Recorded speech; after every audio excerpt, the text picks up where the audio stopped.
So that maybe brings us to Robert F. Kennedy Jr.'s recent speech and maybe Robert F. Kennedy in general. I would love to never arrive at Robert F. Kennedy Jr., but here we are.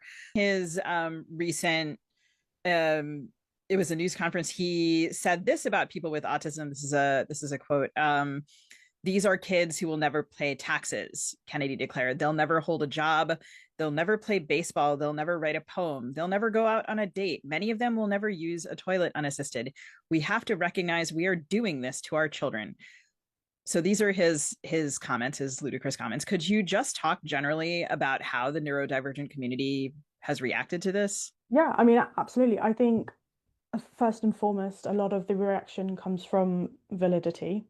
There are a lot of autistic people who will do all of those things, some of those things, one of those things, and not the others.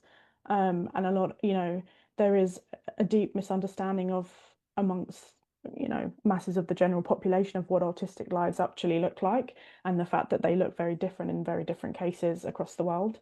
I think there is a kind of undermining of the kind of lives that autistic people can live and the joy that they can have access to, the things that they can achieve, the things that they can, do with their lives. And but I think also on the flip side of that, there are, of course, high support needs, autistics with high support needs who, will need 24/7 care for the rest of their life, who will never be able to have a job.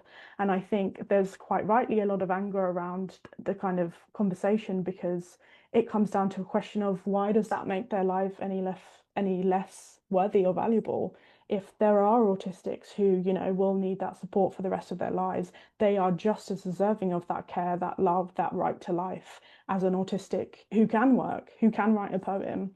And I think there is just a general, I think it's a very big question of, he is trying to decide who deserves access to life, he is trying to define what a good life looks like, and trying to undermine people who don't fit in, in the categories that he has predetermined. And I think that's a huge issue for more than just autistic people, but specifically those.